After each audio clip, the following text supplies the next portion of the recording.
It is a night for the community to come together and celebrate science. The Gregory School is shining a spotlight on science, and you are invited. Dr. Julie Sherrill and Amy Bergerson have all of the details. Ladies, thank you so much for being here today. Thank you. So, Amy, let's start with you. Tell us, what exactly is the Spotlight on Science all about? So Spotlight on Science is a night we have once a year where we have all the students in our middle school and many students in the high school have created these fabulous science projects that are on display. But on top of that, we have local scientists from our community that are coming and giving talks about the work that they're doing. And then we have Dr. Overpeck, who's a professor at the U of A, who's also a Nobel Peace Prize winning scientist, who's going to talk about his work in climate change and his work for the Climate Change Center here. Wow. So it's a big night to just celebrate all the different science that's going on in our community. And we did say you are invited, but when we say you, who are we really inviting? Everyone, anyone who's had anything that they might find interesting about science. We have a man in town, Mr. Jacobs, who's coming to talk about, he worked for Mattel and has patents and his inventions that he's done over the years. We have someone who's using video game technology to fly drones and help agriculture be better, and he's going to talk about how his love of video games has influenced his science. So really, it's, if you are interested at all, come, and if you like food, we're having food trucks. So really, anyone She can knows come. you, Tina. Yeah, exactly. Well, I think this is great. And Julie is the head of the school. You know, we know lots of schools have science nights. This is pretty common, but it's not common to have it open to the public like this. So why did you choose to do that? Well, at the Gregory School, we think it's really important to give back to the Tucson community because the Tucson community has been very good to us. Most recently, we had a philanthropist come forward and help us create the first MIT Fab Lab in the state of Arizona. And so it's right here in our backyard. And we think it's important to be able to invite the community members in to enjoy those aspects of our school program. Well, let's talk a little bit more about this Fab Lab, because it is fab that you guys have this. Tell us about it, how it impacts the school, and I mean, it's an honor that we have it here.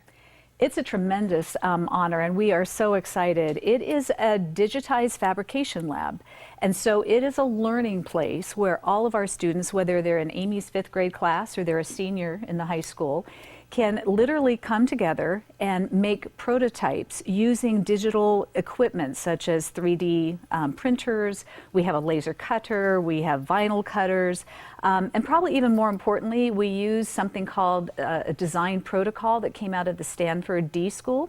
And we're fortunate that one of our alums is on the faculty at the Stanford D School.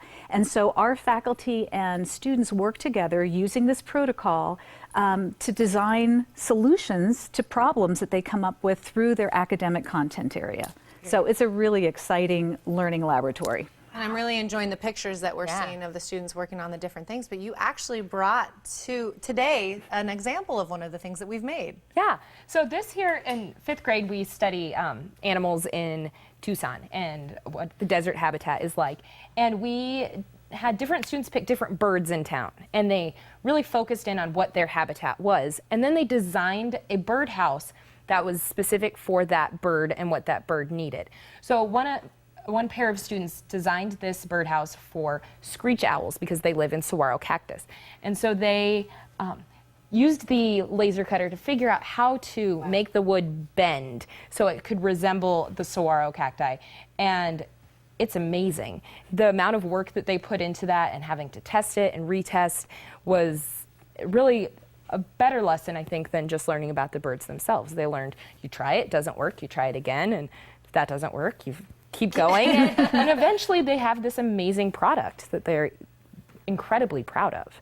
Man, with, you know, I said these 5th graders are way beyond my, you know, intelligence level. With that, in this wonderful Fab Lab, we have some Nobel Peace Prize winners coming up in this school. I can tell that we have just great minds. But, you know, Gregory School, you guys are really about, you know, community and everything and get the word out. You guys even have like a slogan and a hashtag. I don't even have any of that. We need to get I need a hashtag. What do you guys have? So our hashtag is the Gregory School Difference, and you can find it on all the different social media outlets, but it's ways to show that the things that we do that are above and beyond what a regular school gets to do. And we have these fabulous opportunities to do those things.